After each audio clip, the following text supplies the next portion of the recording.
بسم اللہ الرحمن الرحیم۔ بہت پرانے زمانے کی بات ہے اسے۔ ایک خوبصورت شہر میں ایک چھوٹا سا لڑکا حمزہ اپنی ماں کے ساتھ رہتا تھا۔ ان کا گھر غریب ضرور تھا، مگر ان کے دل ایمان اور سکون سے بھرے ہوئے تھے۔ حمزہ روز صبح اپنی ماں سے کہتا، امی، ایک دن میں بڑا ہو کر سب کی مدد کروں گا اور اللہ کا شکر ادا کروں گا۔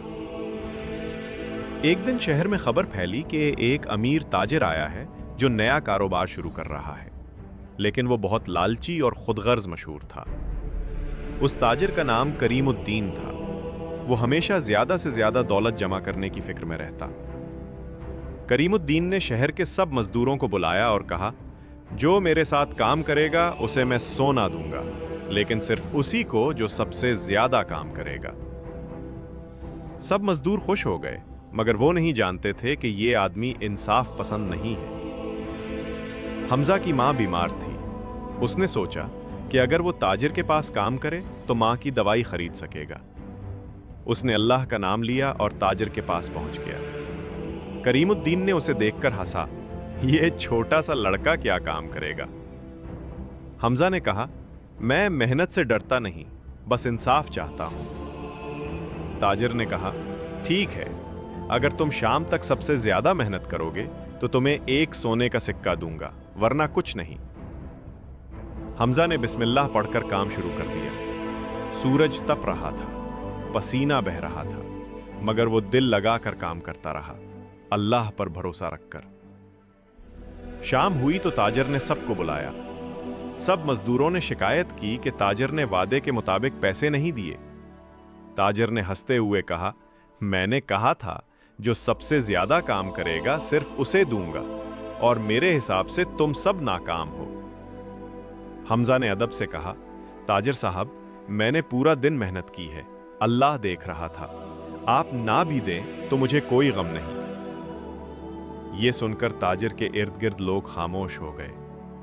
حمزہ کی سچائی ان کے دل کو چھو گئی، مگر تاجر کے دل پر غرور چھایا ہوا تھا۔ اس نے کہا، اچھا، تم بہت بہادر بنتے ہو، جاؤ، اگر تم واقعی سچے ہو تو کل صبح جنگل سے وہ خزانہ لے آؤ جو میرے والد نے سالوں پہلے چھپایا تھا، پھر میں تمہیں انعام دوں گا۔ سب لوگ حیران رہ گئے۔ وہ خزانہ ایک خطرناک جنگل میں تھا، جہاں درندے، سانپ اور اندھیرے تھے، مگر حمزہ نے ہمت نہیں ہاری۔ اس نے ماں کی پیشانی چومی اور کہا، امی، دعا کیجیے، میں اللہ پر بھروسہ کر کے جا رہا ہوں۔ اگلی صبح وہ اللہ کا نام لے کر جنگل کی طرف روانہ ہوا۔ راستے میں طوفان، بارش اور گرج تھی، مگر حمزہ نے ہمت نہ ہاری۔ آخرکار وہ جنگل کے بیچ میں پہنچا۔ وہاں ایک پرانا درخت تھا جس کے نیچے مٹی کھودنے پر ایک پرانا لکڑی کا صندوق ملا۔ جب اس نے صندوق کھولا تو اس میں سونا نہیں بلکہ ایک کاغذ تھا۔ اس پر لکھا تھا، یہ خزانہ اس کے لیے ہے جو لالچ سے آزاد ہے، اصل خزانہ ایمان، سچائی اور صبر ہے۔ حمزہ مسکرایا اور بولا، شکر ہے اللہ کا، مجھے میرا خزانہ مل گیا۔ وہ صندوق لے کر شہر واپس آیا۔ تاجر نے غصے سے کہا، کہاں ہے میرا سونا؟ حمزہ نے کاغذ اس کے ہاتھ میں دیا۔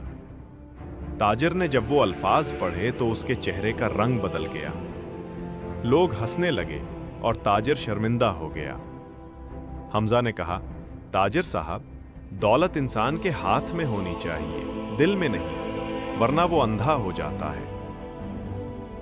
تاجر کی آنکھوں سے آنسو نکال آئے۔ اس نے کہا، بیٹے، تم نے مجھے اصل خزانے کا مطلب سمجھا۔ میں تمہاری سچائی سے متاثر ہوں۔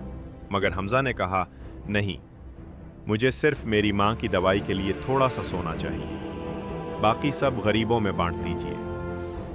تاجر نے اسے گلے لگا لیا اور کہا، آج سے تم میرے بیٹے جیسے ہو، اللہ تمہیں عزت دے گا، کیونکہ تم سچے، بہادر اور ایماندار ہو۔ سبق: لالچ انسان کو اندھا کر دیتا ہے، سچائی، صبر اور ایمان سب سے بڑی دولت ہے۔ جو اللہ پر بھروسہ رکھتا ہے وہ کبھی خالی ہاتھ نہیں رہتا۔ اللہ اکبر، الحمدللہ۔